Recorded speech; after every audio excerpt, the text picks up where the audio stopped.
My name is Michael Reiko. Welcome to Top of the Hops. And joining us for the second time, he is my first ever second time appearance. He was on a show, Top 5 Elvis Soundtracks, which I just watched again last night, probably for like the fifth time. And I love that episode. And I'm so glad he's joining me today. From Elvis Nation, it's Brent Spencer. Brent, thank you so much again, man. Oh yeah, thank you so much, Elvis Nation. But I'm wearing the hat of Elvis A through Z, which is Yeah, Rick's channel, another amazing channel that if you haven't checked it out yet, do yourself a favor and do so. yeah, I was a little behind on it, so I just finished watching the From Elvis in Memphis breakdown that he did, and all the stuff from the 71 Nashville sessions. And boy, you're right, he does a great job with that stuff about the way he talks about, oh, can you hear that in your left ear, and can you hear that in your right ear, and he breaks it down just like you guys do, and he does a good job of breaking down all the Oh music from yeah, from those days. Yeah, it's great. especially that he was around when he actually has seen Elvis perform live, and Yeah, it's kind of like I didn't realize that that much time had elapsed in culture that we got to now really take the words of people who are still around to talk about it, that right. experience, you know. Yeah, yeah, I was lucky enough to see him too. So I know. yeah. So, I've been but envious of you ever since you told me that. So, so that's what me and Rick had a little bit in common. And Rick was actually on my show. We did Aloha from yep. Hawaii performances. Before we get to our topic today, and by the way, this is not an Elvis topic. No. This is actually something different here we're doing with Brent, which I'm so excited for. It's got a little bit of an Elvis tie-in though, and as we'll get to. But before that, what are you drinking today? You drinking anything Okay. special? Yeah, it's a very unique craft blend called Pepsi Zero. And very rare to get a hold of it. Very fine. The hops just a low concentration. I love it. Kind of packs the little punch. Busy but never precocious. That So that might be the greatest review of a Pepsi Zero I've ever heard in my life, there, I Brent. and I'm really showing how much I could BS my way out of things. Truth be told, I wish I it's really weird because I worked at I think I told you this, but I worked at a liquor store and I was Yep, trained on how to guide people and steer them toward wine and all that. It's just my body can't take alcohol, but I understand. actually could if get into the connoisseur thing of different beers and stuff if I could tolerate it, and if I also have the alcoholism gene in my family, so I'm Mm. like always been scared to death, but I actually know my way around a little bit about it, around more so than some people who actually drink the stuff. So Yeah, the kind of last a episode weird. you had some great ideas about some beers that you had talked about, and last time you had actually a Bud Zero, which I didn't have yet, but I've like we talked about earlier. It seems like the non-alcoholic beers is kind of taking a little bit of a rise here with the Bud Zeros and the Heineken I think Zeros. they've So improved over the years because I yes, remember back in the 90s trying it, and it was sort of like not to be indelicate, but it was just graduated piss water, to a degree, and it just wasn't really anything, sort of like the way sugar-free drinks were back then. It good just point. tasted atrocious, but now they're kind of making them kind of more than quasi mimicking them. Yeah, It's they almost taste the same. Yeah, you're right. except for like little nuances, but other than that, you can almost fool the naked tongue. Yeah, and you mentioned that about the Bud Zero. You said that the Bud it Yeah. tasted just exactly like a Bud. So that's and like I said, I was at my beer distributor and they have a whole section of just non-alcoholic beers, and it's amazing some of the stuff like something like Sam Adams or even Blue Moon have all these non-alcoholic beers, so they're getting into the game as well. Now on your side of the world, Michael, though, are they coming up with a lot of seasonal things like the fall, autumn kind of beers? Oh Like yeah, we have some pumpkin spice ones and stuff like that up here. yeah, it's a big thing here. In fact, one of the beers I'm having right now, gonna have right now, is kind of on that level. But yeah, it's in fact my last episode or two episodes ago, I did a show on falls beers of the fall with the beer distributor I go Yep. to. She's the owner, and we did a whole episode Well, on. she knows a Oh, lot. she's fantastic. Like I was like, oh my God, I thought I knew a couple of things. I'm like, okay, she's taking us back to school on this. Or Yeah, and she's got a lot of she has a lot of personality, and she's yeah. just so much fun to be Well, you around. know what? I think like she kind of exuded when I watched. I thought she kind of exuded like the fun of it all. Yes. having a fun with it without, because sometimes people who are very scholarly about these things, they can carry an air of pretentiousness about that. And Mm, I didn't feel that from her at all. I felt like no, she's not like she's that. the kind of, hey, come on in, man. I'll Yeah, she, introduce you to this stuff. And yeah, you can have a beer with her, and you can see the passion she has for it. And yeah. like I talked about in the episode, her being a woman in this business, this male kind of dominated business, she thrives. She's awesome. She's the only distributor and store I go to for beer because I like giving a small business like that my business. Oh, So yeah, hey, there's still the backbone of America, no matter what anybody absolutely. says. Yeah, absolutely. So what I'm drinking today is actually from Sam Adams. It's called Flannel Fest. So this is I've had this before. It's very good. Um, so it's more like if you see the color, it's a little bit like amber, and it's very like fall like as far as like it's nutty, it's brown, it's got that bready type of smell to it. It almost smells like a fall candle almost, and it's really good. If you taste it, it almost tastes like, and this is gonna probably turn some people off because I'm not a fan either, but in this it actually works. It's got like a fruitcake type vibe to it, if that makes any sense. Where it's got a little fruitiness, a little nuttiness, and a little breadiness, and it works on this type of beer. It's almost comforting, this beer. Now, Mike, is that a drink alone kind of beer, or does that go with certain foods? That's a good question. I would say this is more like drinking alone. Okay, because Um, sometimes the food can distract you from, Yeah, yeah. you kind of get, like I said, you kind of get in the fruity, you get in the nuttiness, you get in the brightness. So that kind of takes up that. It gets a little filling sometimes. It's very light though. It's only 5%, so it drinks very smooth. Um, it's got Is a little it, what sweetness. about seasonal? Does it apply to all seasons? I would say this is more like a fall beer. Okay. It's got that, like I said, when you smell it, yeah, it smells like almost like a fall candle, like almost like an autumn, like a harvest type thing. It doesn't have any pumpkin in it, but it's got that, like I said, it almost got like a fruitiness to it with the brightness, and it definitely balances I it like well how you said the together. fall harvest kind of thing. Yeah, that's what it reminds me of. It's almost like if I can see it even like heating this up a little bit and making like a little cider out of it. It's like it's got that type of like warmness to it, even though it drinks cold, but it's very good. And Brent, this is to you. Oh, Thank you very yes. Yes, much. sir. Toast. Today we're doing top five Tom Hanks movies. So there's your little Elvis tie-in. Obviously, Tom Hanks played Colonel Tom Parker in last year's movie Elvis. I would like to talk a little bit about that too as well.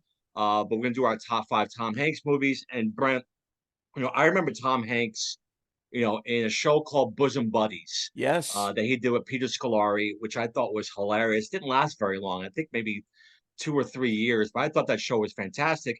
And then he also had, I remember too, I don't know if you remember as well, I used to watch a show called Family Ties where Yeah, he he was played in twice as the uncle. Uncle Yeah. Ned. Yes, Uncle Ned. He Yeah, was an we had, alcoholic. It was very yes, rare very for a good. sitcom Yes. to have an affable character who turned into yeah, the second one, didn't he hit Alex? And Yes, he yeah, did. Good. yeah. Yes, good memory. Yeah. So I remember him from those times, and then now all of a sudden he's probably the greatest actor of our generation. So Well, yeah, bosom buddies too. Well, I have to add this caveat though. Bosom buddies, until they realized they stretched the premise too far, and they mm, got rid of the cross-dressing angle. This like the second season, and they yeah, opened that ad agency instead. So then he made that leap to Splash, which was all comedy. And then you saw traces of drama, and then there was just that kind of blurry line where now he's a leading man and hmm he's no longer a comedy actor, even though he might have little comic spurts sometimes.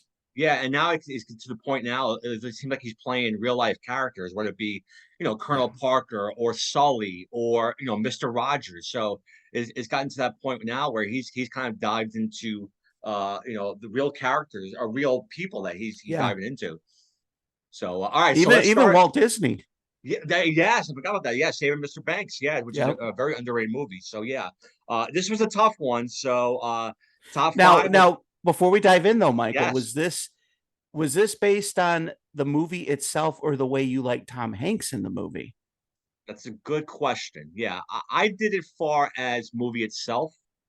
I That's shouldn't I say. did that too. There was one I snuck in there though because I thought it was the acting thing, but okay. Yep. you know what? I'm gonna see now. I look at my list and I said that. It's like, wait a minute. There's one movie I might have put on the top five, but we'll get into that later. But yeah, it's.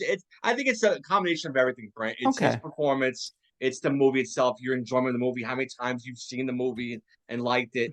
I mean, there's so many out there. There's no wrong answer. So, I can't wait to hear your top five. So, we'll start with you at number five. What do you have there? Number five, first of all, I'm just going to let people know some of these are off the beaten path and some of these are predictable, but I love it. this one's off the beaten path totally. And I think a lot that went into it is probably I had more of a fondness for the original because it is a remake that Mr. Hanks starred in, but he just totally broke everything about himself into this role. And it's The Lady Killers out in 2004. Gentlemen, I just love the booty. He's the ultimate con man, planning the ultimate con, but he never planned on his landlady. Oh dear. Tom Hanks. The old woman has complicated the situation. On March 26th, the mastermind I can't do it. She remind me of my mama. meets his match. Damn. No hippity hop language in here. The Lady Killers. You ain't gonna hit me. Made a remake of a British film, but Hanks just went somewhere he never went before, playing a kind of giving himself a different accent. And it was kind of like a little bit of comedy, but a little bit of like almost like macabre kind of stuff. Like dark comedy, right? Yes, Yeah. he really stretched his acting chops on this one. And I think it's one of those where I think I liked the movie more because about the way Tom Hanks was in it than if you had another actor who played the same role. I don't know if I would have loved the movie as much. It's one of those things. Right. He Yeah. made that movie. Yeah. I'll be honest with you. I've only seen that movie one time. It's not one I remember, but you're right. It's almost like he kind of came out of his comfort zone for this one. It was a weird, interesting character that he did that you weren't used to. Right. It would almost be like you would watch that as an acting class, as a exercise in acting, more so than the movie. The movie could have been about people who run an orange stand or something. That it's almost secondary to what he brought to it. In fact, I don't remember much about the plot. I've seen it a couple of times, but I do remember him in it and how I remember thinking at the time, he is really branching. He is really not, he's not a, before it seemed like he was either too comedic or too serious. And I go, okay, he's breaking down a new wall here and going somewhere. I went through a lot of his movies and I saw a lot of his movies. This is one again I didn't see. Like I said, I saw it once, but I definitely want to go back and watch this now that you put it in your top five because he had he wore like that white suit the entire movie, with right? like little mustache, the Yellow pencil mustache, thin yeah, it almost mustache, didn't look like him like either. a cloak and stuff like that. Yeah, so I definitely have to go back and watch this because that's a great and interesting choice you've got there at five, Brent. Not one I thought of, but something I definitely have to go back and dive into because that movie. There's a lot of movies out there like that with Tom Hanks where it's like it's a really good movie. You saw it once, you loved it, but then you don't go back to it. Whereas there's some movies where you can go back and watch more and more, but then you're like, oh yeah, I forgot about that movie, and that's one of them. Lady Killers is a good one. All right, my number five is one where listen, it's his career-defining performance as far as drama. We all knew about his comedy. He did, Money Pit and Turner and Hooch, but this one was like the one that got him out of the comedy. And of course, that's Philadelphia. Would you accept a client I have AIDS. if you were thinking, I don't want this person to even breathe on me? It wasn't a case he wanted, Wouldn't you be more comfortable in a research room? but it was one he couldn't walk away from. Did you find a lawyer? It wasn't just the fight of his life. When they fired Andrew Beckett, I'm an excellent lawyer. It was everything he believed in. they broke the law. Tom Hanks, Denzel Washington, Philadelphia, rated PG-13. Now playing in select cities, starts Friday. He's fantastic in this. It showed his range as an actor. This was like the really first full drama that he did. It was the first film to talk about AIDS. A first big budget film to talk about AIDS in this manner. It was a controversial film at the time. I thought he played it so authentically. I know there was, he talked about in an interview recently about how, he shouldn't have played a gay character. Listen, that could be a subject for another time. It's called acting. Yeah, exactly. So wait, did Mark Hamill really need to travel to should they have gotten someone who lived on Tatooine to play Luke Skywalker? Because how do you do that then in situations that don't exist? Do we really need to have a real Martian play a Martian? Yeah. So yeah, but listen, he played it so well. He was so great in it. It's very dark. The chemistry between him and Denzel Washington, I thought, was very good. Like I said, it's a thought-provoking movie, and it was also very shocking at the time because he lost all that weight, obviously, to play someone who was dying of AIDS. So it was so out of the box for him at that time. Of course, he would do a lot more drama, going forward, but in 93, this was definitely different for him, and that's just why it's my number 5. I think like a little story about someone with AIDS or something could just be any one episode you see on a Netflix show today, but people younger do not realize back then that this got people talking, and that 30 years ago, incidentally, 93. And what I thought was so interesting, what Hanks did with it, brought more, also credited to the story writers, is they could have fallen in a trap and made it a political chest beating drama about, look at this. And even his character went out of his way to say, I'm not in this because of politics. This case that he was suing about was about what was just right and just, not just regardless of the politics involved. And and also too, it was really kind of brought Antonio Banderas into the mix too. Good point. Him and Hanks had to play off of each other through that. And you know what, they could have really went wrong with this is they could have made it sappy. But I will tell you though, there was one heavily dramatic scene where I think if Hanks didn't act it out right, it could have backfired and been as cheesy. But that part when he's talking about opera, do you remember that part? I do. And he's just like lost within that opera that he's playing.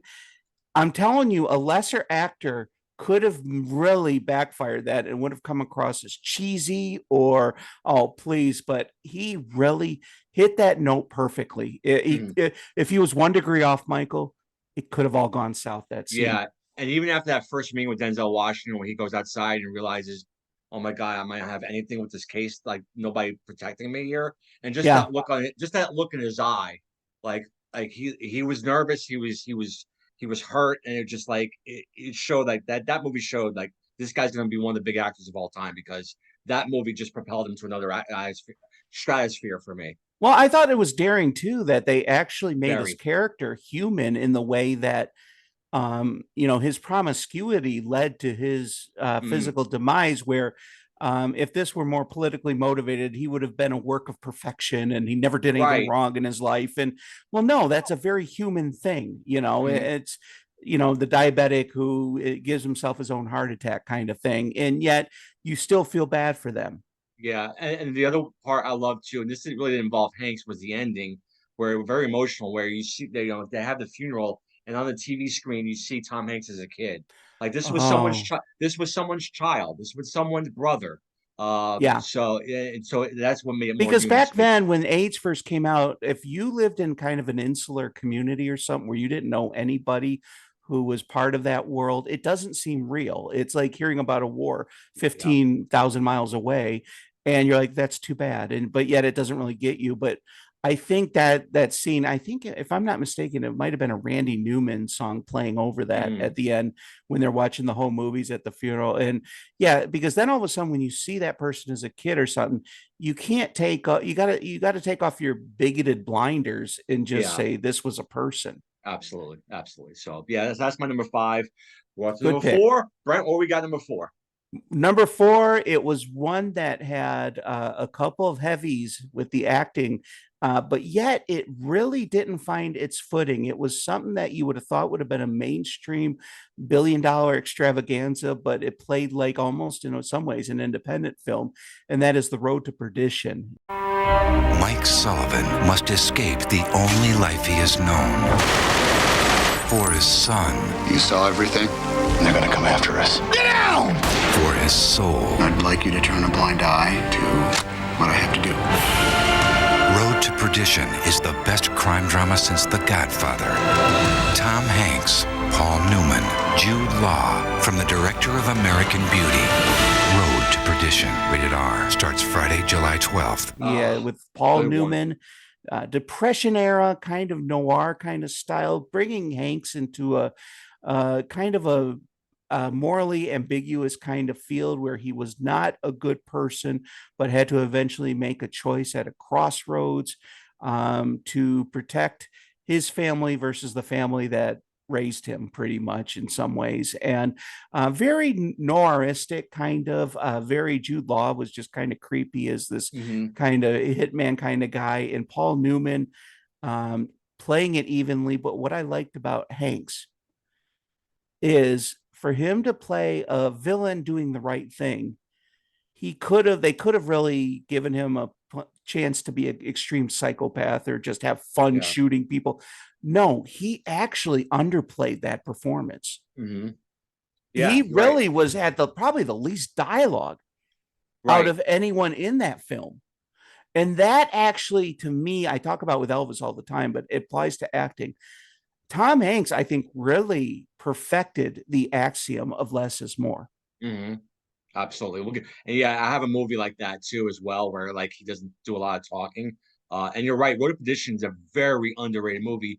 And you're right in this sense too, as well. Like, do you think the fact that he was a kind of a villain in this movie kind of shied away some of the people to watch this movie? I think so. You know what? Because I was thinking that when Jimmy Stewart was in Vertigo back then, he was kind of that was like one of the first movies where he showed the obsessive cop, where he's kind of a good guy, but boy, is he flawed.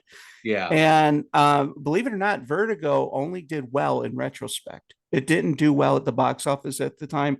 And it's funny because today people regard that as like one of Hitchcock's best films. So the reason why I mentioned Jimmy Stewart is Tom Hanks is kind of the Jimmy Stewart of this time.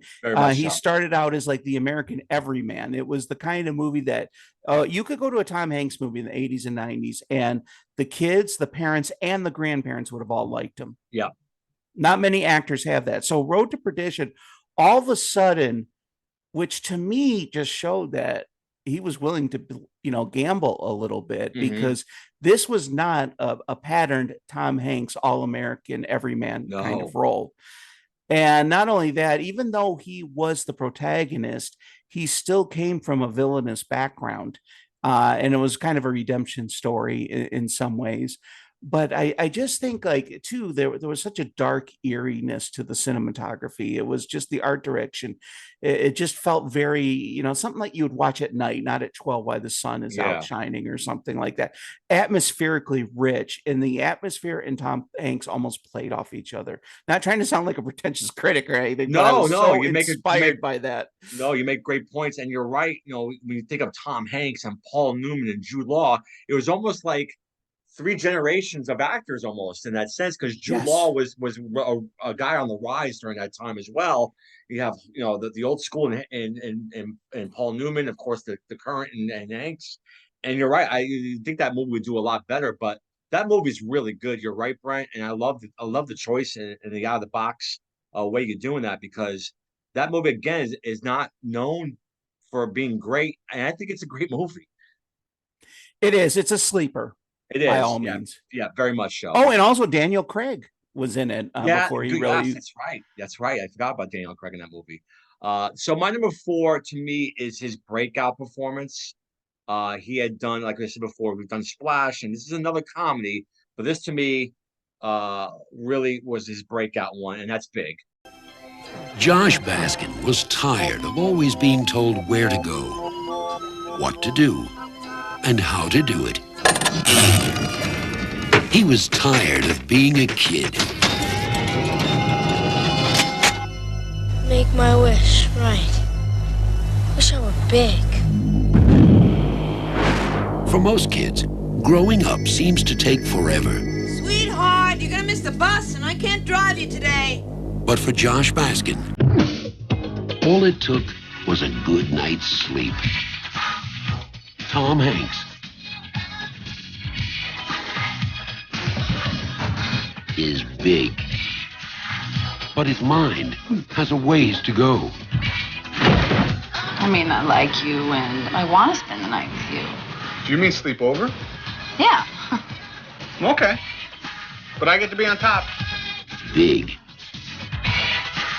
A comedy for people of all sizes. Oh, boy. Think big.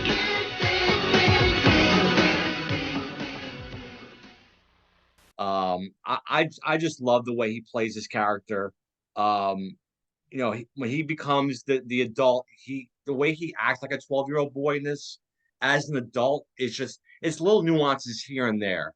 You know, they're like the time where he's alone in the hotel room for the first time and he starts to get scared. Whether it be playing with his as an adult playing with his 12-year-old friend. Just stuff like that. It just showed he wasn't a comedy guy too. There was some sappiness, some drama in it. He was just glorious. The physical comedy in that, of course, the great scene with Robert Loggia in the toy store with the him playing on dancing on the piano in FAO Schwartz, which is in one New of the York great City, scenes. which I don't even think is there anymore. No, it's is not it? there anymore. Yeah. So that's one of the great scenes in cinema history.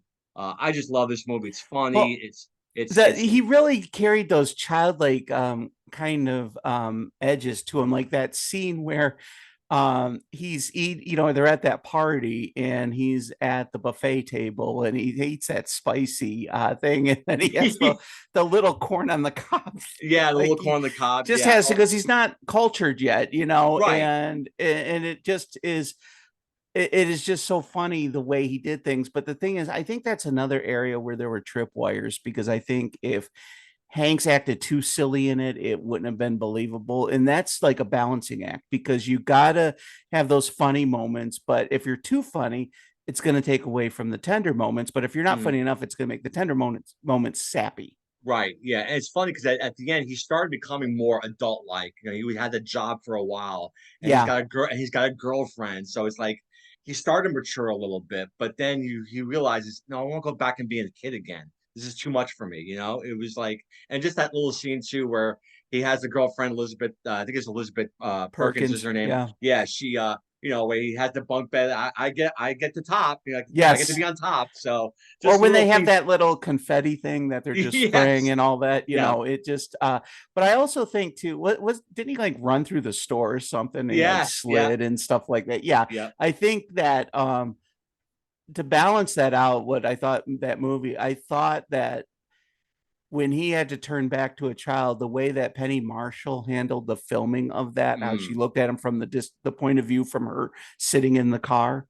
Yes. I thought that was perfect the way they shot that, because if they did some special effects thing where he just morphed or something, it wouldn't have been as good. No, it wouldn't. It showed, you see the shoes getting bigger, the clunking with the shoes, the kid in the adult shoes and stuff like that. And I actually thought that ending, I was 16 at the time when that came out, and I remember thinking at that ending it was bittersweet because he was returning home to his mom, but you could tell he was going to miss, because when you're young you still have the ability to fall in love too. Absolutely. And I just thought it was perfect. I thought the music was scored perfectly at the end. It was just a all-around great movie. Yeah, it really was. So that's my number 4. So we're up to number 3.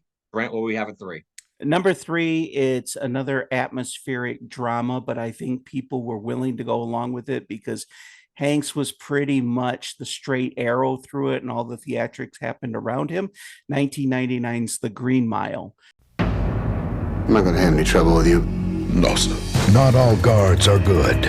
Not all prisoners are bad. John Coffey is a murderer. I don't think he did it at all.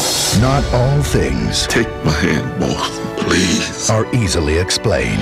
What did you just do to me? Was it a miracle? Yes, it was. From the director of The Shawshank Redemption, You want me to take you out of here? Tom Hanks, The Green Mile. Look for it on DVD and video cassette. He is a guard during the Depression era, just pretty much like Road to Perdition in that way, except that, with a Stephen King adaptation, I think a lot of people would also allowed him to take a chance with that, and how it also did well at the box office, because a lot of the same people who made The Shawshank Redemption were behind this. So I think there was that feeling, even though Shawshank Redemption kept more of a human tone to it. This had a little supernatural sprinkling thing. But I think what I liked about Tom Hanks in it is he allowed two great actors in it that were not incredibly well known at the time, but Michael Clark Duncan and Sam Rockwell, who Sam Rockwell ended up becoming an Oscar winner. Yes. He allowed them to be more the standout characters, because sometimes to be a straight arrow, you have to take away there was not a scene. First of all, you got to look at his character. He was a prison guard. Your whole calling to be a prison guard required equanimity. Mm-hmm. You could not lose your cool. You cannot, he can't have a scene where he's just screaming to the heavens. Right. Okay. So the fact that Tom Hanks had to play this kind of like this pot, that with the boiling pot, but keeping the top on the whole time, and play it cool while he allowed these other actors just to get major theatrical. Right. And over the top. That sometimes takes more. It's like the Bud Abbott thing or something. The straight man sometimes, believe it or not, is so integral to the comedy bit. Same with drama. The straight man is so often overlooked because it's easy to be histrionic. If you and I did a skit and you're trying to analyze me and I'm all over bouncing on the walls screaming, of course I'm going to stand out a little bit more. But for you to play your cool in that, I thought it was a great tale about a man who felt he had a penance to do, because there was a lot of like Christ allegory in it and stuff like that aside. But I really love the atmosphere in it. It just, they kind of captured kind of the dinginess of the 30s kind of. And what I liked about it too is in general, except for one of them, all the guards in the movie were pretty humane toward the prisoners. Like they could have gone a very cliched way with it and just have them get off on beating everyone to death and outside of Percy. Yeah. Yeah. Percy. Yes. Which his comeuppance was just an amazing film, which even did what Percy. That's another character. That sadistic, insecure guy that is taking out all of his fears on other people. Tom Hanks let that character breathe. Yes, absolutely. Tom Hanks did not intrude with anyone. In fact, he stood to the side, but yet Tom Hanks' story was integral to the whole thing. Yep, absolutely. A great performance, an underrated one, because I think he was overlooked on that because he downplayed it. He did. Yeah. It's funny, the last episode we did, we agreed on number 3. And again, we agree on number 3. Get out of here. Yeah, my number 3 is The Green Mile. So, what you said was brilliant, Brent. You're right. I was going to say the same thing. It's a great ensemble cast, and you're right. He let everybody else kind of play their parts and do it well. You mentioned about Michael Clark Duncan, but David Morse too, as kind of his number one guy. Barry Pepper, doing well with that as well. Michael Jeter playing that Delacroix. Just fantastic. And even his wife Bonnie Hunt, who did a great job as well, kind of being there for him. And you're right, he played it understated. It was perfect. I read the book. One of the rare occasions where I read the book before wasn't it like a series of novellas or something? Yes. And I'll tell you, this is the first. Listen, I don't read a lot, but out of the books and the movies I've done, this is the first time ever, Brent, that I pictured it and it came across the screen just like I pictured it. That rarely happens. It rarely happens. Like the guy who played Michael Clark Duncan, who played that character, that's the guy I saw in the book. Tom Hanks, same way. He was the only guy that could play that guard, was Tom Hanks. He was the only guy that could play that. So every time when I read that book and I saw that movie, I couldn't believe it was like the book finally came to life for me. And Tom Hanks just did it beautifully. And you're right. He was in the background a little bit with this one, not one of his better known performances, but that's because he let everybody else shine, like you said. And it's a 3-hour movie, Brent, and it flies by. It's just so many great things about the movie, as he's an old man too, and you get into all that stuff as well, which is, heartbreaking. But especially too, when you think of that, Dancing Cheek to Cheek song really was a character in and of itself, because it's what got such a strong emotion in the nursing home in the beginning. And then when they're watching the movie, or what, as he called it, I want to see a picture show, or one time, something about the song, it just was so, it was funny because it's such a happy, beautiful Fred Astaire, Ginger Rogers moment, but yet why did it seem so sad? That was an example of a song being a character in itself. And also Jeffrey DeMunn was good in it too. He was one of the guards, and great cameo by Harry Dean Stanton in it when they're doing the drill. Yes. Yeah. Graham Greene too. Walking the mile. Yes. Just fantastic. Great movie. Like I said, I just watched that a couple of weeks ago, and I didn't realize it was a 3-hour movie. And like I said, it doesn't play like that. It goes by really very fast. Oh yeah, definitely. So, all right, number 2. What do we have there, Brent? Okay, number 2. It's funny. I'm going to give an allegory, and it might not make sense, but everybody loved the Beach Boys' Pet Sounds. It was the artistic thing of that time. But before that, there was an album they did that kind of gave little bits that foreshadowed it. So before everybody's greatest work, there's an album that kind of foreshadows it. Like, for example, the Beatles' Sgt. Pepper, there was Revolver. So you talk about Big, about being his first turn to kind of mixing comedy and drama. I do believe there was a test run for that, and it was called Nothing in Common with Jackie Gleason. David Basner has managed to become a success without becoming an adult. And I wear bikini briefs. But what happens when a guy who never grew up... So, Mom left. Do you see anyone else here? ...has to take care of his parents? Mom, why don't you come out of the cage? Put it back. Put it back. Tom Hanks, Jackie Gleason. They're driving me crazy. Nothing in Common. Rated PG. Starts Wednesday at a theater near you. And it was, I was, I think, 13 or 14 when it came out, like 86, I believe. Yep. And first of all, you're pairing up a legend. So that must have been very intimidating by Tom Hanks. But I think what also was very interesting about it, when you think of the baby boomers, and Hanks is like at the tail end of the baby boom, as far as his age, there was always kind of this thing with that generation and their fathers before them. And so you really see this strife between Hanks and his father, and it's really good acting by Hanks, because what you see at the beginning, he's this funny-go-lucky boss that gets everybody laughing at the office. He's an advertising executive. He is just, but as his problems start to mount, because of the unresolved conflicts with Jackie Gleason and stuff, you kind of see Hanks really start developing that real person that you almost didn't even see in anything he's ever done before. Right. As a man has duality intact in everything. And it's a lost film. It really is, by all intents and purposes. It was pretty much embedded between Splash and Big. Yeah. And the only thing I think he did in between that was another film that was just lost to time. And I can't even The Man with One Red Shoe. Oh yeah. Yes. Okay. Yes. And so it was weird because Hanks was kind of in limbo for a little bit, because he did Splash and he was still the funny guy. Yeah. And then he went to Big right away, but there was like a gray period between that, because Big was 88 and Splash was 84. Right.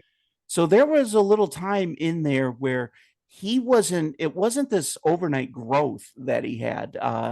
But Nothing in Common is that little hidden film that very few people today would know about. Jackie Gleason's last film, I believe. Yes, it was. Absolutely. And he looks frail. He's got cancer in real life. So he looks frail. He's not the big, robust character from the Honeymooners that we knew and loved. So it definitely doesn't look like Jackie Gleason, but a great choice. I love your out-of-the-box choices, Brian. I love it. And this is what's great about Hanks, is that he's got these movies that you don't, like, you watch and you kind of forget about it, but then you go back and watch it, you're like, oh my God, this is really good. And I'll be honest with you, Brent, I did see this movie in the theater when it first came out. And remember, I was 15, so take it for what it's worth. I had my first girlfriend with me. I had a buddy with mine with his first girlfriend. So we went into that movie thinking, oh, this is going to be hilarious. And I'll be honest with you, we walked out halfway through because we expected something different. Now, fast forward that maybe another 5 years, I went back and watched this movie and I loved it. Well, yeah, I don't think there were certain things about familial dynamics that I don't think at that age any of us are capable to truly grasp. It's like, I remember when I first saw it, I'm like, oh yeah, I thought he was funny in the beginning. He's goofing around at the office and stuff, Yeah. but then it got boring or something. I think that's what I thought when I was like 13 yeah, or same something. here. And like I said, we walked out, but watching that movie 5 years later, and you start thinking about your own relationship with your own father with that movie. It's Jack Gleason's excellent. He's known for the Honeymooners, but he was such a great artist, great actor. You go back to The Hustler and other things that he has done. Minnesota Fats. Minnesota Fats, yeah, exactly. And you right. were just talking about him on the last episode we did with the Honeymooners. Yes, yes. Or was that absolutely. another was that with me, or I think you were talking with someone else about that? Yeah, my friend Miguel. You were that's right. guys. Okay, that's yeah. right. You and your friend Miguel. Which was a great conversation, by the way, because I think that series is more groundbreaking than what other people imagined it to be. It is, and you're right. I mentioned about Big, but you're right. It was like you made a perfect statement when you said this was a kind of like a test run, a precursor, maybe. Or his scenes with Gleason are really poignant and very heartwarming and very. And at times also very you're like, oh my God, a little uncomfortable at times. You're right. This is a very underrated movie. I love your number two. I haven't seen it in years. I love to go back and watch it. I don't think I've seen it in like 25 or 30 years. Yeah, same here. Yeah, so that's must say something if I remember it like that. Yeah, you remember. You did a good job remembering. That's amazing. So that's a great number two. My number two is, I think, probably maybe his best performance. And to me, it's a one-man show, and that's Castaway. Fire! I have made fire! Castaway is the #1 movie in America. Anybody! Critics are calling it exhilarating and unforgettable, astonishing, funny, fierce, and heartfelt, engrossing, mesmerizing, audacious, an extraordinary, riveting adventure. Unforgettably gripping. Tomorrow the sun will rise. Castaway, rated PG-13, now playing. Oh my God, that just totally slipped my mind. Yes. Listen, he hardly talks in the movie when especially when he's on the island. It's him and Wilson, the volleyball. How he made Wilson into this sympathetic character. I mean, it's unbelievable. The scene where he loses Wilson, and you're crying over a volleyball. Only Tom Hanks could do that.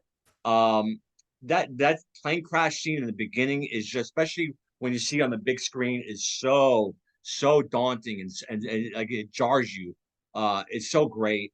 But this is, like I said, Helen Hunt's very good in it, but she's not in it a lot in the beginning and towards the end. But those 45 to an hour scene on that island with just him, where he doesn't talk much. It's all about his facial expressions. It's all about the grunting. You see him losing weight, the beard. I'm rewriting thanks to you, I'm rewriting my list now, because I totally, do you ever have that though, where one thing just totally all the time. slips your mind? All the time. But you're right about that though. It is a pure exercise in acting. How many people could carry a movie? Yeah, I mean, it's really a class on just what you do as an actor, because just all the stuff, and also when he comes back to home finally, it's a changed man from what he was before, and you could see that in him too as well. Like it's almost like he doesn't know what to do with himself, and just the way he. Yeah. Go ahead. Oh no, I'm sorry. You continue. I'm sorry. Yeah, so it's just like he doesn't know how to interact with others at times, and the scene with him and Helen Hunt when they finally kind of reconcile a little bit. She's obviously now married and gotten kids, and it's so heartbreaking because you can see he still loves her, and she wants to go back home with them, but he realizes, he's like, I know you have to stay, and it breaks your heart, because that was the one thing that kind of got him through those 3 years on the island, was that picture of her. Yeah, and so that's what got him through, was trying to get back home so he can go back home to her. And now that he's no longer with her, it was heartbreaking. But like I said, I think it's his best performance. It's not my favorite movie of his, but I think it's his greatest performance of the movie era. I think there was another scene in there that kind of had that Hanks less is more. there's a scene where they're having that celebration and he's back and he sees all that wasted food on the table. Yes. And a lesser director and writer would have had him just start yelling at them. You don't know what it's like. I've been out there. How can you waste food? That's not artistic, and it's a very amateurish way. And a lot of times movies are so amateurish in the way that everybody says what they think. There's no room for nuance. And instead you saw it in his face, the way he looked at it, like these people have no idea. Yeah, right. But he right. said all that is the fact that I mentioned that scene and you got it right away shows that it had strength to it. Because he just looked around and you could see he was bewildered. I mean, he was. But he didn't say a thing about it. No, and he didn't say much in the movie at all, Brent. That's what was so great about it. It was, he's learning how to start a fire, learning how to catch a fish, learning how to get coconut milk out of a coconut, like just little things like that. Just his facial expressions, the hurt, the pain. Well, I think it's just incredible. Another thing, I think it also made Tom Hanks prove that he can act globally, in the sense that when you had silent films back then, you didn't have dialogue really. So your Charlie Chaplin film would be a hit in Spain. It would be a hit in Honduras. It would be a hit in Germany. This movie transcends cultures. Yeah. Someone in the most remote part of the United Arab Emirates could go into a theater and they'd be able to relate to this. Yeah. Like I said, it's a brilliant performance. I think it's his best one, but that's my number 2. All right, we're here, Brent. Number 1. What do we have? Number 1, I think a lot of it is just one of those so many factors that go into this, because when I think of movies that could qualify as Best Picture of the Year, and in fact win Best Picture of the Year, I'm going with Saving Private Ryan. Sir, I don't have a good feeling about this one. When was the last time you felt good about anything? Someday we might look back on this and decide that Saving Private Ryan was the one decent thing we were able to pull out of this whole god-awful shitty mess.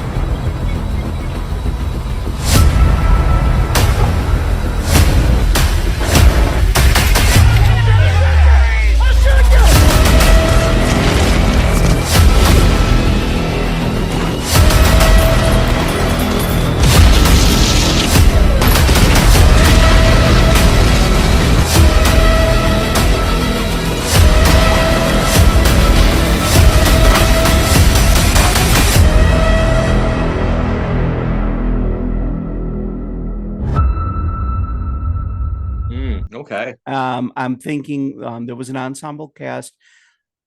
The war and the idea of their sacrifice was the main character of the movie, not even Tom Hanks. Right.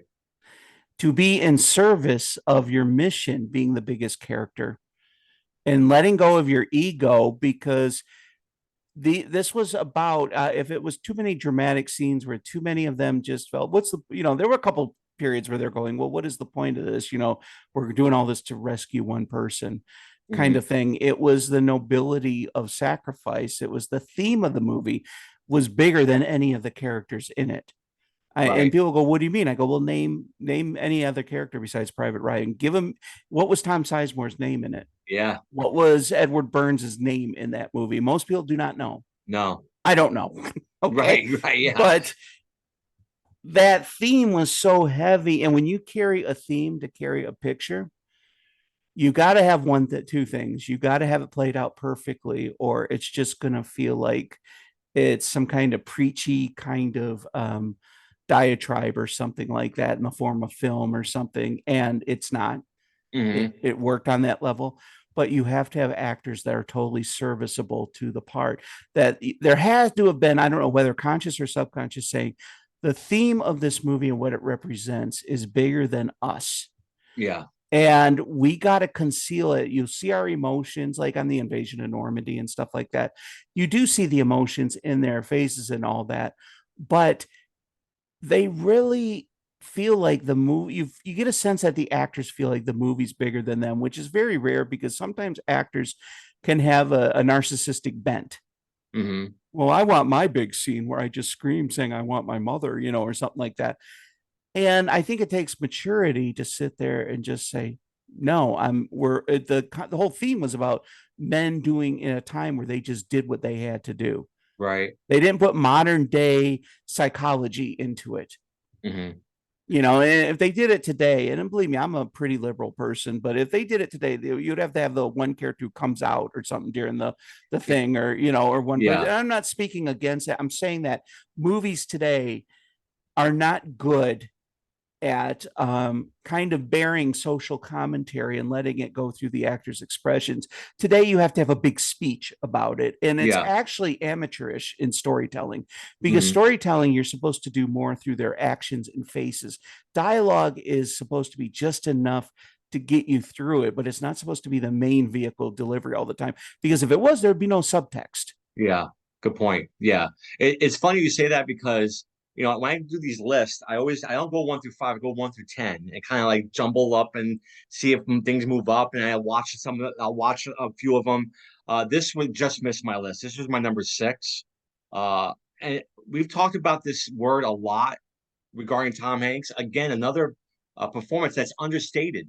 Like he's not, like I said, part of a great ensemble cast. He's the feature, but it's like he's letting everybody else kind of almost be around him and do great work. And that opening scene to that movie might be one of the most gut-wrenching scenes I've ever seen in a movie.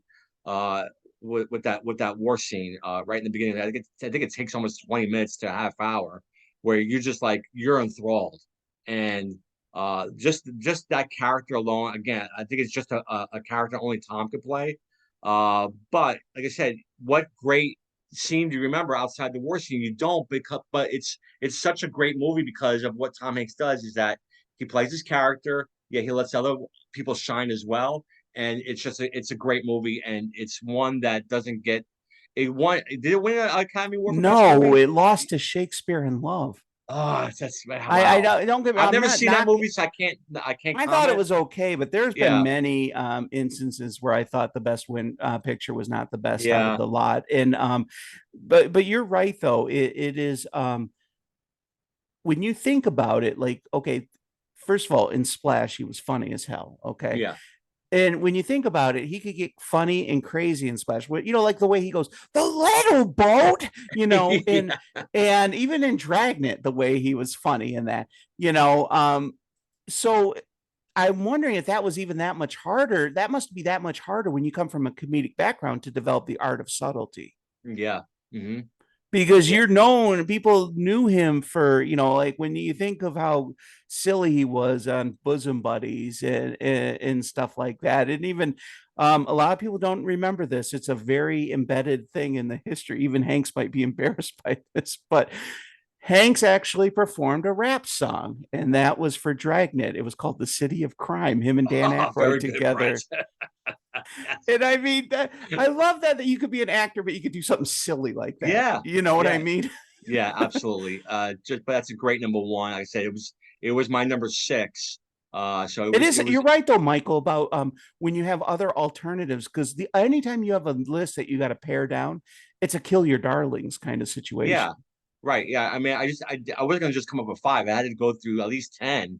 And I could have gone 20 with Tom Hanks, because you know, there's some movies, you know, and there's only one that we agree on so far. But there's other movies that we doesn't that make it interesting though? It does. And that, you know what it's done, that you said some of these movies, I want to go back and watch Nothing in Common. I want to go back and watch The Lady Killers. You make me want to go back and watch Castaway. Yes, because you brought up things. I'm like, oh my gosh, because first of all, I forgot about that whole angle about how that picture and that image of her was a saving. I go, okay, that's why I love when people come up with different things, because you're planting seeds in my head. And I go, okay, now I got to go back and look for that theming aspect. Right. Yeah, it's fantastic. So he's got so many great movies, and so my number 1 is probably a lot of people's number 1. But it's also my favorite movie of all time, and that's Forrest Gump.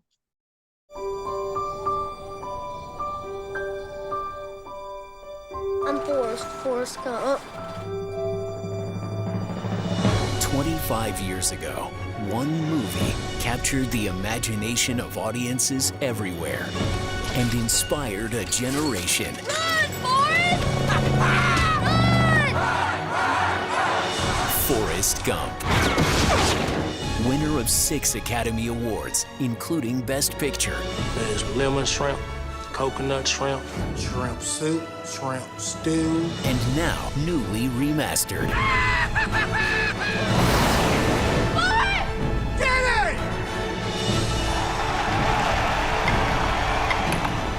My mom always said life was like a box of chocolates. You never know what you're gonna get. Forrest Gump, 25th Anniversary Edition, now on digital Blu-ray and 4K Ultra HD. I just, there's something about this movie. When it came out in '94, I saw the movie 4 times in the theater. That's how much I loved it. And he is so good in this movie. It made me laugh. It made me cry. Just there's some ridiculousness in it. Him, talking to the president and, drinking all the Dr. Peppers out, I gotta pee, it's like, just a lot of great funny stuff in that. He teaches Elvis how to dance, so which was Kurt Russell's voice. And yes. Yeah. But again, he is just so incredible in this movie. The quotables in that, life is like a box of chocolates, and, run, Forrest, run. There's so many iconic images in this movie.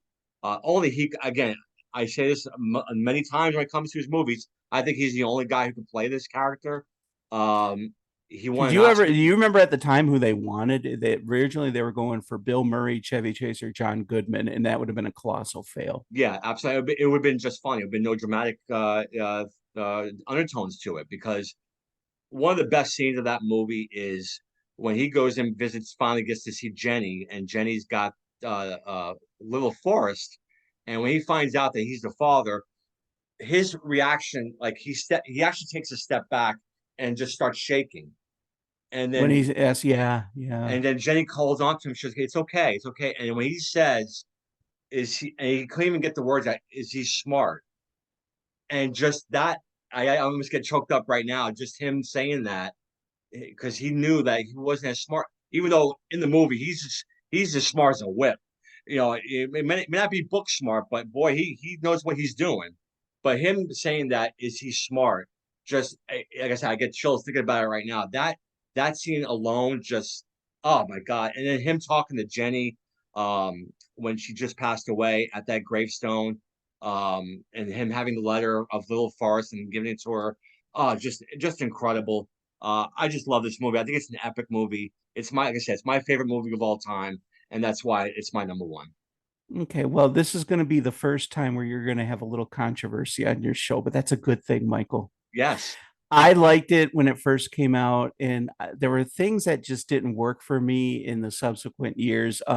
The John Lennon scene just totally was terrible dubbing. I mean, I don't know. It didn't even sound like him. Maybe these are technical little picky point kind of things. I thought the running sequence was like they could have really, I think, cut that whole thing out, maybe just explained it within 3 seconds. What he did in that meantime could have worked. But you understand, I'm not coming from a film goers thing. I'm coming from a filmmaker, where if I made the film myself. Understood. But then again, who am I? I mean, this one Best Picture. No, it's not for everybody. I get it. I took the running scene as just like everything I think had gotten to him at that point. His death of his mother, coming back from the war. Right, but I think they could have like made that like a 30-second scene instead of stretching it out to like as far as it got, because it felt like and I understand it. It felt like that kind of ran over a little bit to be in. I get that, but no, I'm not like I didn't hate it. Right. See, a lot of people, and I run in this with Elvis, where I say, "Oh, this wasn't as good as this song." Oh, why do you hate that song?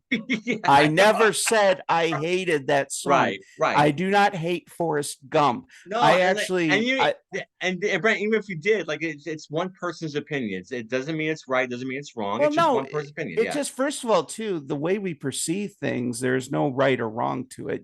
Sure. Like, okay, for all intents and purposes, the construction of the film was perfect. Okay, it had all the right beats, all the right little moments into there, and I think Roger Ebert really did sum it up. One thing I think the movie did really well, because there were things I liked about it.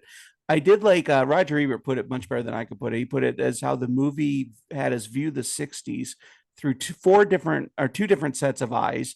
One being Jenny's sets of eyes, where the all cynical, I'm going down in flames with the rest of culture, and through Forrest Gump's eyes, who preserves kind of a wholesomeness at a time where everybody's views were changing about everything. Yeah. And I think, like you said in Castaway, that was one perfect thing they did in that movie was he saw that girl, Jenny, as his compass. Yeah. Everything revolved around her. The world was changing. None of that mattered to him. Yeah. And this is, we mentioned the word understated. This is the one movie where it's not understated. I mean, he stands out in this movie. Now, listen, Robert Wright does a great job as Jenny. I love Gary Sinise as Lieutenant Dan, who's fantastic in this movie. But it's Tom Hanks' show in this movie. Unlike where we talked about The Green Mile and this is the embodiment. This is all of Tom Hanks. Yes, in this very movie. much so. I do think I don't know, and you know what? I do wonder because I liked it. I don't like it as much as you do, but I think I don't know. Sometimes I wonder if I have that hipster contrarian thing. Sometimes I don't. The fact that I loved it so much, I got to kind of not love it like they do or something. No, but right. It was weird because I saw it 6 times at the theater when it came out, and I just I had the soundtrack. I went out and bought. They had 2 of them. One of the great soundtracks of all time. Yeah, because they have one with the hits and one with the orchestral themes in it.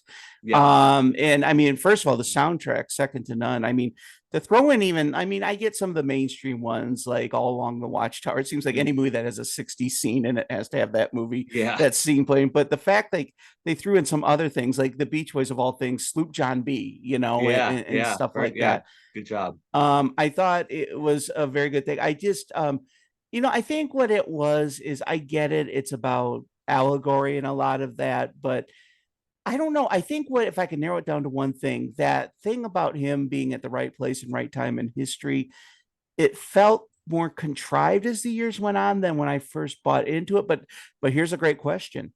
Did the movie change or did I change? And there was a lot of controversy in '94. You talked about, Saving Private Ryan not winning an Academy Award. A lot of people thought Pulp Fiction should have won Best Picture. And listen, that's a perfect great point. But you had 2 great movies like this. Forrest Gump won Best Picture, but Pulp you can argue Pulp Fiction is a great little kind of indie kind of awesomeness. But I always, and maybe I'm wrong in this, but my always view of Best Picture of the Year always kind of felt like it was something that the masses kind of liked, you know what I mean? And I'm sorry, but a lot of the masses were not into Pulp Fiction. My grandmother did not go and see Pulp Fiction when it came out with me. That was, we were that right age for Pulp Fiction when it came out. So. And very much so. I actually that year wanted Shawshank to win.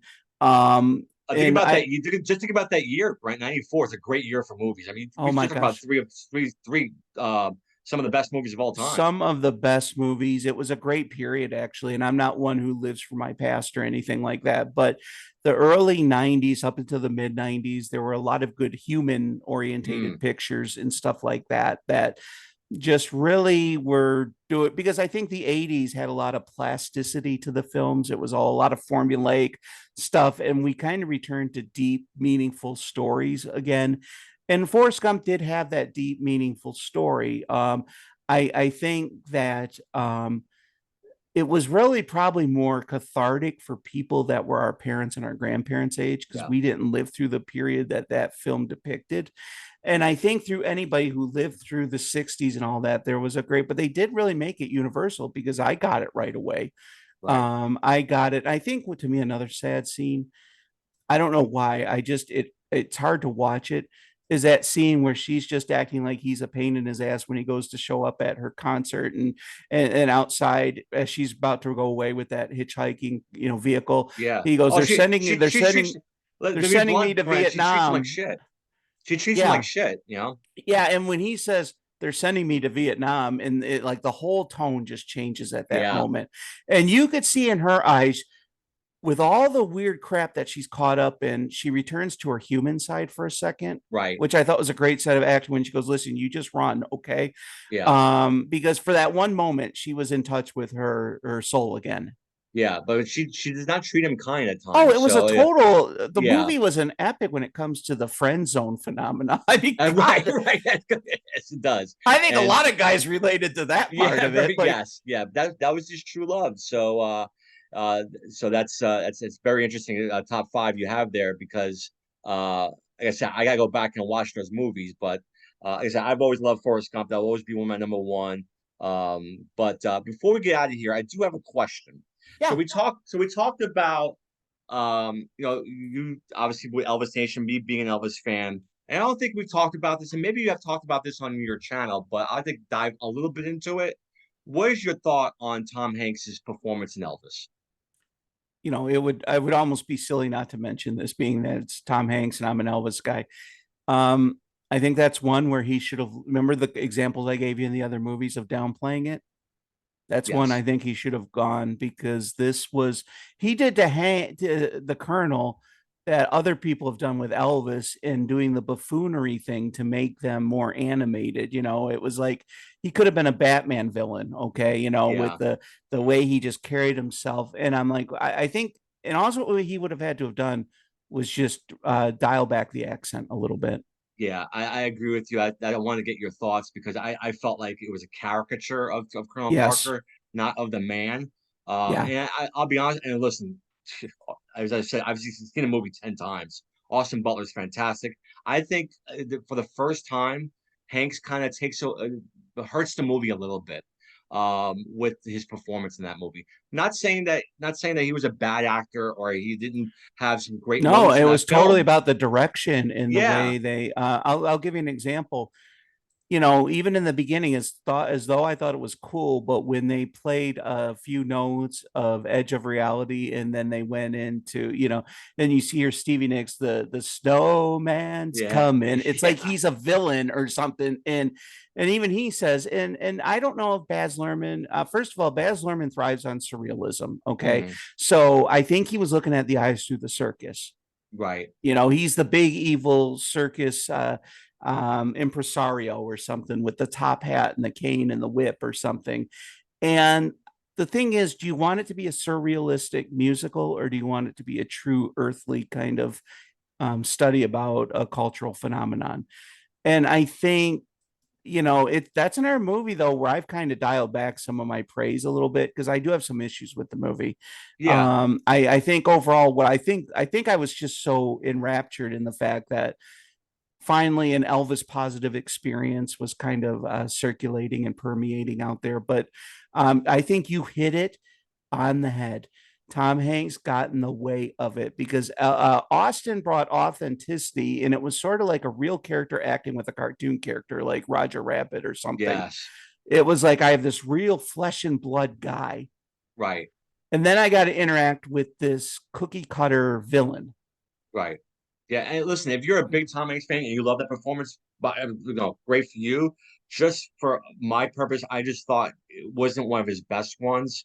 You mentioned the accent, and it started early on for me, Brent, where you talked about the snowman, and he's walking. He's got that scene where he's walking with he's in the hospital gown, and goes, "I'm the snowman," and I remember seeing that for the first time. I'm like, "Oh my God, this movie might be bad." I'm like, what are we doing here? And then, of course, thank God the movie, was great thanks to Austin. But Tom Hanks just did not do it for me. I thought this was not one of his better performances. Well, it did have a little bit of confusion in the movie, because you really didn't know what protagonist who was really the protagonist, because at the beginning you're hearing it all about through the Colonel's view. Mm-hmm. And then it becomes through Austin views, because there's a lot of scenes with Austin in it that the Colonel's not even in it. But yet, even later in the movie, the Colonel is still narrating things. So it's like, I felt there was a little confusion. In the book world, they call it talking heads. Who's really the who are we really witnessing through this? Because it's a shifting POV throughout the whole movie.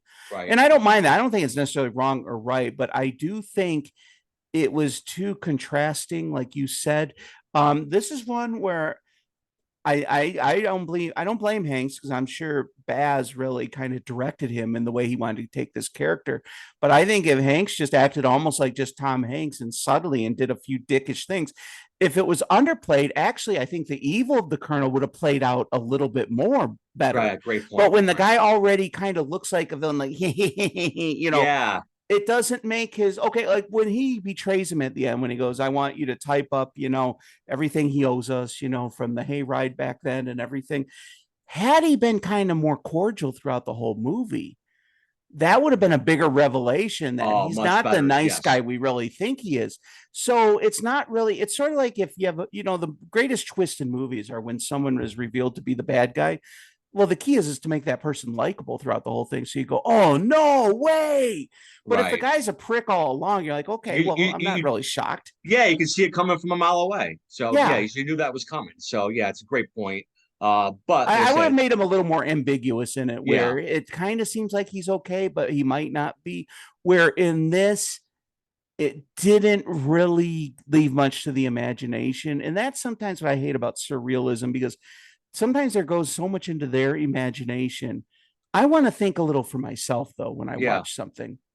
Yeah, and I thought they made a mistake, too, in the beginning when they showed that scene where he collapsed and, and Colonel said, get him on that stage. It's like, they should have put that later on, which he did, but it was like, let's get there first. Like, let's see the progression of like you said, if you played understated, that scene would be a lot more shocking than what it was. And you know what I would have done, Michael? I would have had it at the beginning where he was just going through his Christmas cards, being fond, and have him at the beginning, instead of saying, some people say, I killed Elvis Presley, and the Colonel did this. I would have had it where he was talking in a celebratory tone, because don't forget, people who are kind of villains in real life, they see themselves as the hero. Right. Yeah. And so it would have been actually more interesting if he talked about from the beginning what a wonderful time that was. I brought the world Elvis Presley. And if you like you said, let the duplicitous stuff unravel over time. Yeah. That would have been much more tantalizing. Absolutely. Like you said, he just totally told you where this was going within the first minute. Yeah. Yeah, but what do I know? I'm just a couch potato. So what do I know? I just watch movies. So don't undercredit yourself, Michael. But really, I am so thankful you had me on today, and I'm telling you what, you have a great show. You're a great host, and I'm just so honored to be here. Thank you. And listen, we League of Their Own, Toy Story. I mean, there's so many movies we haven't even touched on. Like that thing you do, Catch Me If You Can. I mean, I'm sure you can rattle off a bunch too. I mean, there's so many movies we didn't touch today, and that shows the greatness of Hank still. Yeah, and that's not an easy list, man. And a lot of it is subjective, because there's no way to really quantify that. What metric do you use? And I just think we went through obviously ones that really got to us. Right, exactly. And so what is your top 5? Please comment below, like and subscribe. Please follow Brent on Elvis Nation. Brent, thank you so much. Being my second time guest. Hopefully we can make it a third time. Oh, hey, I'm a click away, brother. Take care, brother. All right, you too now.